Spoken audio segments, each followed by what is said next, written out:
Welcome to another episode of I Take D. I'm Joel. And I'm Carla. And today's topic is, have I married my soulmate? I would like to share today's scripture, which is from Song of Solomon 3:4. It says, I have found the one my soul loves. Let's talk about, soulmates. That can be a hot topic, It can be a little bit controversial too, because soulmates, what are actually soulmates? Yeah.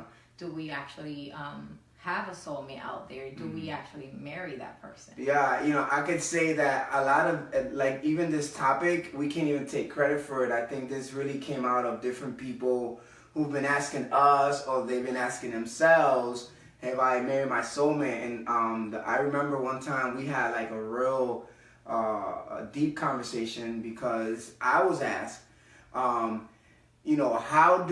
did you know that Carla, how and when did you know that Carla was your soulmate? And no one has ever asked me that. And, I had to sit there for a second. And Carla and I were having a conversation about it. I came back home and I was like, babe, somebody asked me, how and when did I know you were my soulmate? And I had to put that into perspective and really think about it. And the answer was, I didn't know. I didn't know she was my soulmate. And we had such a freedom to have that conversation, because anybody else would have been like, what do you mean? No. I really did not know. When we got married, I didn't know Carla would be my soulmate. I really didn't.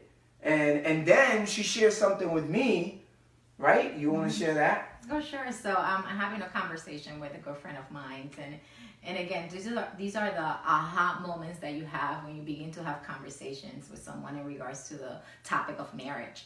And the conversation came. I don't think I have married my right person, the spouse. I don't think this is the person that I was destined to be with, right? Sometimes we ask that question, but I was sharing with my husband. I said, 5 years in our marriage. 5 years, okay? 1, 2, People, 3, 5 years 4, 5. in our marriage. So in 5 years of marriage, I began to doubt. I began to question. Did I make a mistake? Did I marry the right person that I'm going to be with for the rest of my life with?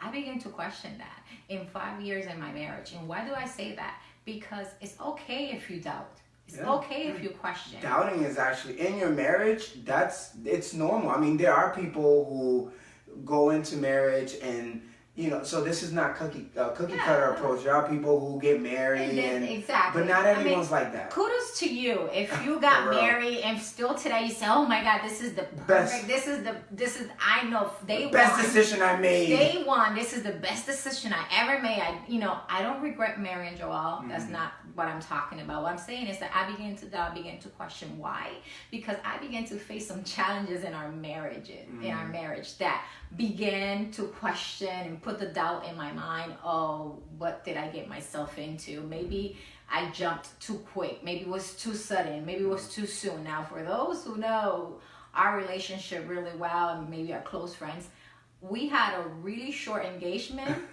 Really short dating period. Really short dating and a really short engagement.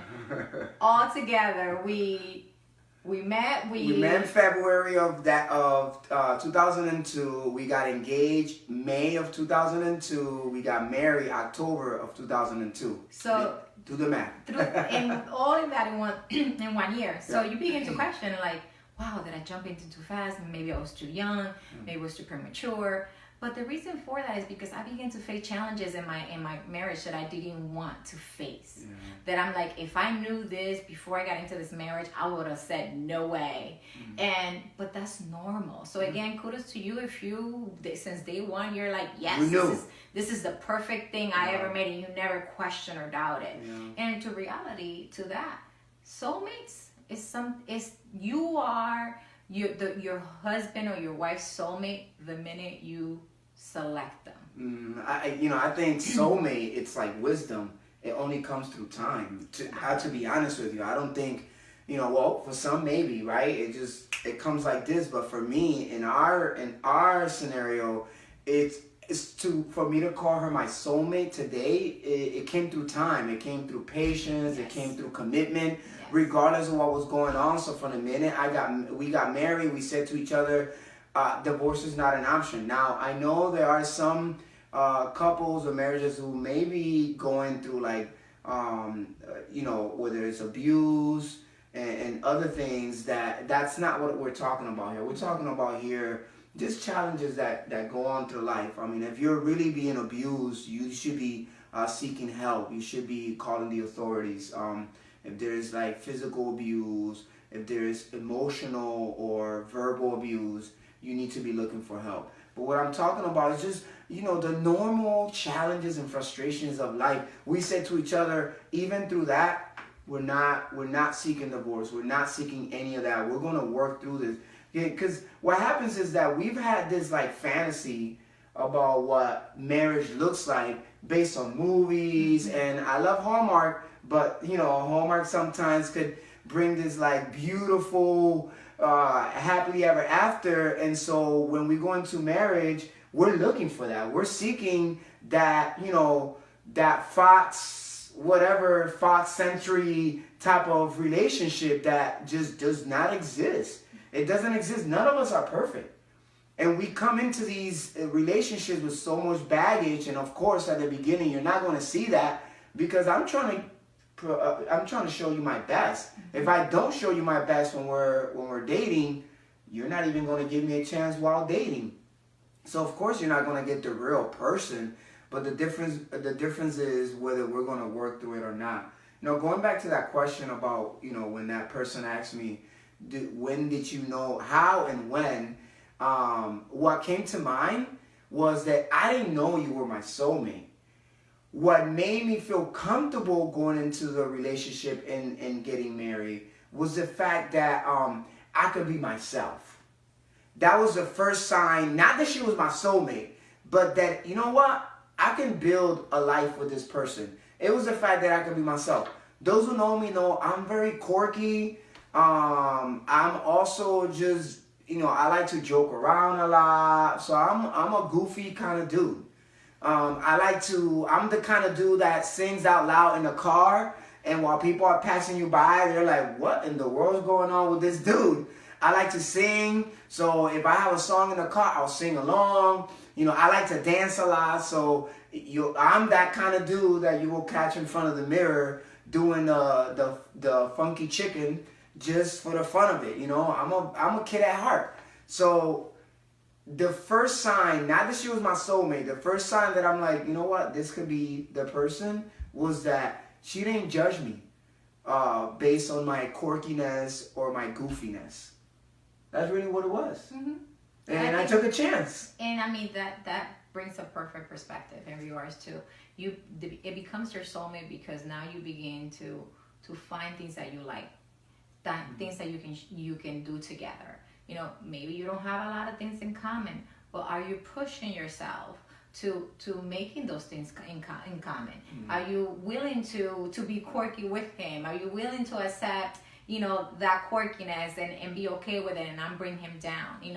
This is the person that you have selected. So the minute you do that, the minute it becomes your soulmate.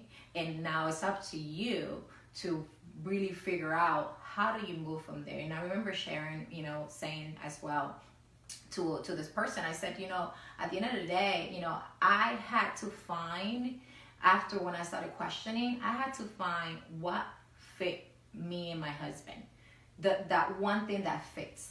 Because it was only through the grace of God that I was able to sustain it and say, you know what, I can move past this. This is just another obstacle. This is something else. And I mean, when I said I started questioning, because all surrounded me, personal things, family things, I was being challenged in all areas.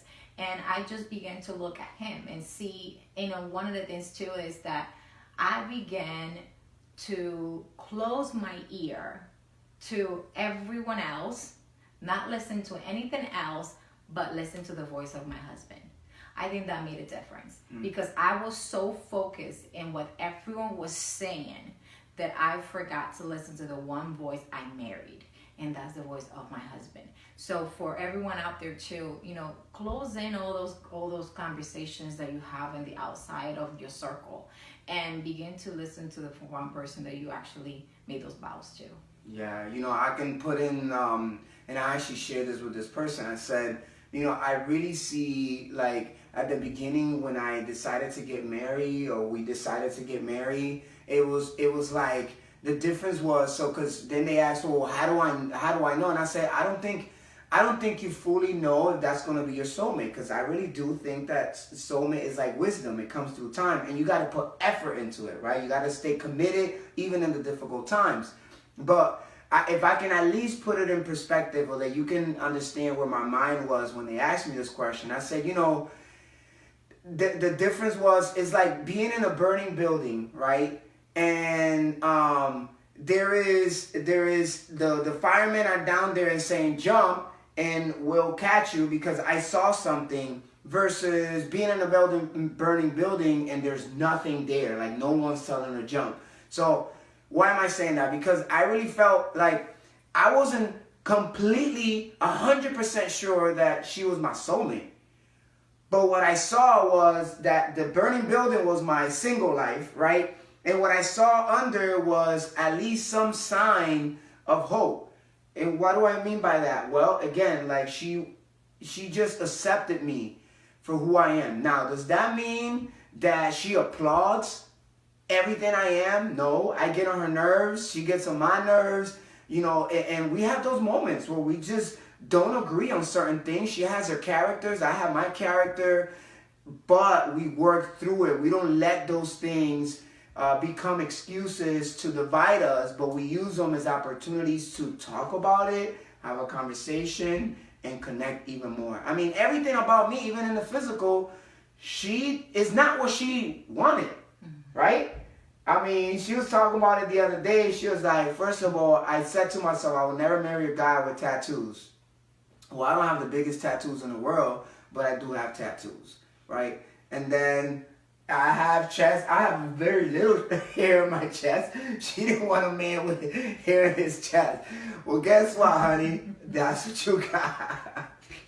I mean, nothing is perfect. I have my list of my dream guy, of my true soulmate. And I tell you, but all jokes aside, I have to truly say that he is the one person that I can see myself, for the rest of my life, because I was able to bypass my doubts and all the things surrounding me and the things that people were saying, and just focus on him and look at him. When I always see when you make your vows, the preacher or pastor makes you look at each other. Mm-hmm.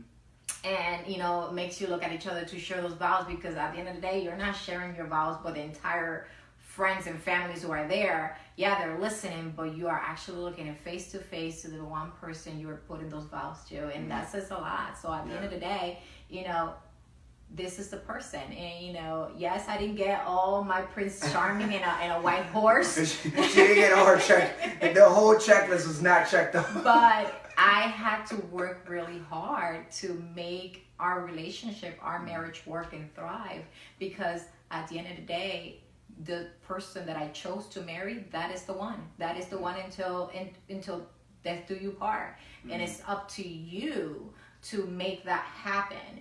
Regardless of that, I'm not perfect. He's not perfect. We all have our flaws. We have made mistakes. But how can you move past that and still try to build a strong foundation in your marriage? Mm-hmm. It's like that song that Casting Crowns has, Broken Together. And I think, we bring our imperfections into a relationship. And instead of pointing out the imperfections to separate us, use your imperfections to connect the dots and make a beautiful puzzle together in your relationship. That's really what it's all about. The soulmate, we decided that. We saw something. We didn't know, but we saw something, and we trusted God through that process, and here we are today. So don't question yourself anymore. You have made the right decision. It's up to both of you to work together to build that soulmate that, today we know that we were meant to be with each other. Thank you for joining us today. This is I Take D on Facebook. You can also follow us on YouTube and on Instagram and on Twitter, all under I Take D Ministry. We love you guys, and we just want to pray that you have a wonderful, wonderful day. Until next time.